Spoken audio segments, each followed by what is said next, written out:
ಈ ಅಪಘಾತ ಯಾವ ರೀತಿಯಾಗಿ ಆಯಿತು ಅನ್ನೋದ್ರ ಬಗ್ಗೆ ಈಗಾಗಲೇ ಮಂಡ್ಯ ಜಿಲ್ಲಾಧಿಕಾರಿಗಳು ಒಂದಷ್ಟು ಮಾಹಿತಿ ಕೊಟ್ಟಿದ್ದಾರೆ. ಈ ಅಪಘಾತಕ್ಕೆ ಓವರ್ ಸ್ಪೀಡೇ ಕಾರಣ ಅಂತ ಹೇಳಿದ್ದಾರೆ ಮಂಡ್ಯ ಡಿಸಿ. ಅಪಘಾತದಲ್ಲಿ ಬಸ್ನಲ್ಲಿದ್ದ 41 ಜನರಿಗೆ ಗಾಯಗಳಾಗಿದೆ. 12 ಜನರನ್ನ ಮಿಮ್ಸ್ ಆಸ್ಪತ್ರೆಗೆ, ಉಳಿದ 27 ಜನರನ್ನ ಖಾಸಗಿ ಆಸ್ಪತ್ರೆಗೆ ದಾಖಲಿಸಿ ಚಿಕಿತ್ಸೆಯನ್ನ ನೀಡಲಾಗ್ತಿದೆ ಅನ್ನುವಂತಹ ಮಾಹಿತಿಯನ್ನ ಕೊಟ್ಟಿದ್ದಾರೆ. ಈಗ ಗಾಯಾಳುಗಳಲ್ಲಿ 9 ಮಂದಿ ವಿದ್ಯಾರ್ಥಿಗಳು ಸೇರಿದ್ದಾರೆ.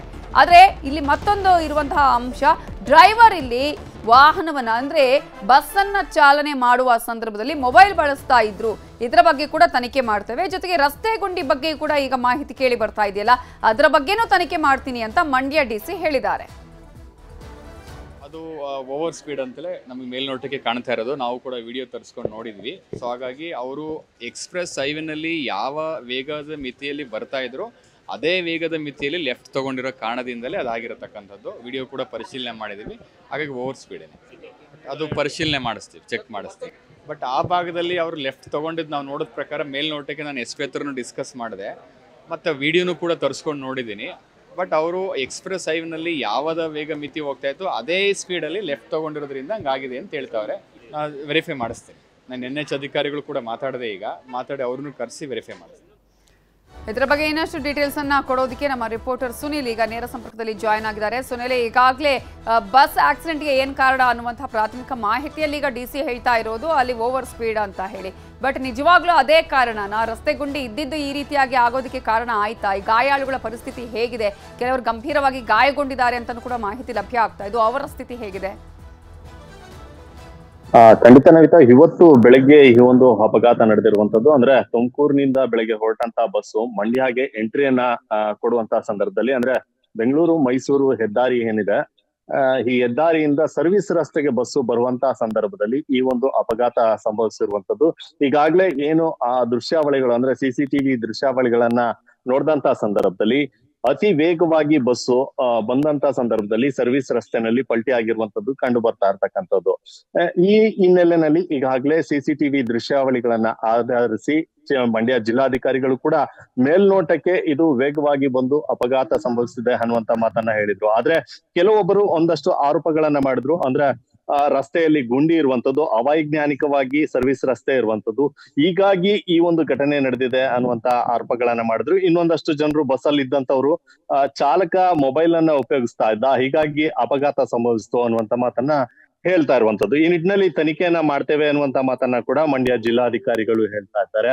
ಆದ್ರೆ ಇನ್ನೊಂದು ಕಡೆ ಚಾಲಕ ಇನ್ನೊಂದು ಮಾತನ್ನ ಹೇಳ್ತಾ ಇದ್ದಾನೆ. ಅಂದ್ರೆ ಆತ ಹೇಳ್ತಾ ಇರುವಂತದ್ದು, ಈ ಒಂದು ಬಸ್ BS3ಗೆ ಮಾಡೆಲ್ಗೆ ಸೇರಿದಂತ ಬಸ್ಸು, ಈ ಬಸ್ಸು 60 ಸ್ಪೀಡ್ ಮೇಲೆ ಹೋಗೋದಿಲ್ಲ, ಹೀಗಾಗಿ ನಾನು ವೇಗವಾಗಿ ಬರೋದಕ್ಕೆ ಹೇಗೆ ಸಾಧ್ಯ ಅನ್ನುವಂತ ಮಾತನ್ನ ಈತ ಕೂಡ ಹೇಳ್ತಾ ಇರುವಂತದ್ದು.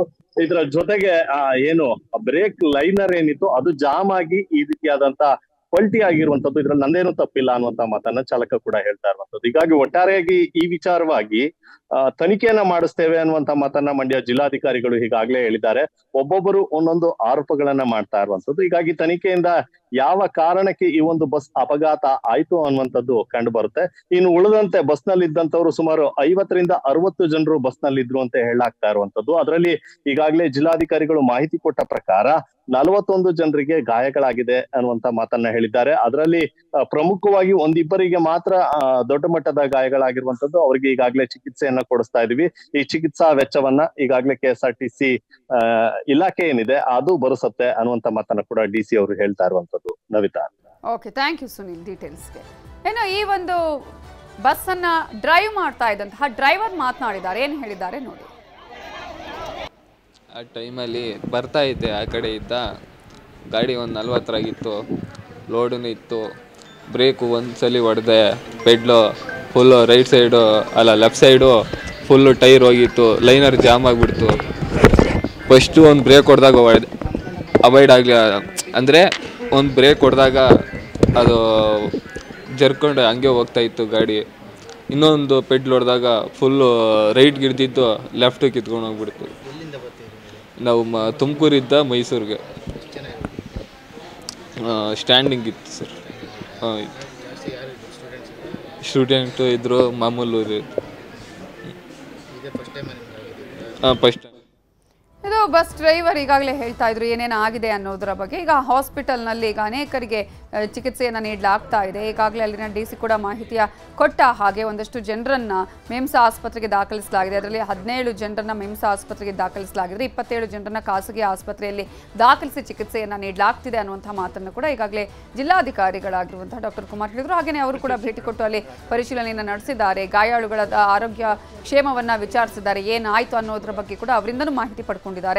ಜೊತೆಗೆ ಆ ಒಂದು ಘಟನೆಯಲ್ಲಿ ಅನೇಕರು ಗಂಭೀರ ಗಾಯ ಆಗಿದೆ. ಅನೇಕರು ಹಿರಿಯ ನಾಗರಿಕರು ಕೂಡ ಇದ್ರು, ಅವರಿಗೂ ಗಂಭೀರವಾಗಿ ಪೆಟ್ಟಾಗಿದೆ ಅನ್ನುವಂತಹ ಒಂದು ವಿಚಾರವನ್ನು ಕೂಡ ನಾವಿಲ್ಲಿ ಗಮನಿಸಬೇಕಾಗುತ್ತೆ.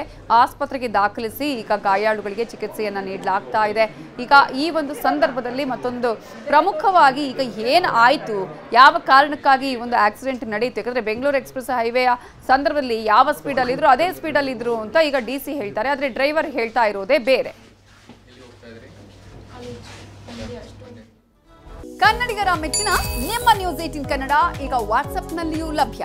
ಕರ್ನಾಟಕ ಮತ್ತು ದೇಶ ವಿದೇಶದ 360 ಡಿಗ್ರಿ ಸುದ್ದಿ ವಿವರವನ್ನ ನೀವು ನಿಮ್ಮ ಕೈ ಬೆರಳುಗಳಲ್ಲಿಯೇ ಪಡೆಯೋದಿಕ್ಕೆ ಈ QR ಕೋಡ್ ಅನ್ನು ಸ್ಕ್ಯಾನ್ ಮಾಡಿ. ನಮ್ಮ ಚಾನೆಲ್ ಅನ್ನು ಫಾಲೋ ಮಾಡಿ, ನೋಟಿಫಿಕೇಶನ್ ಆನ್ ಮಾಡಿ.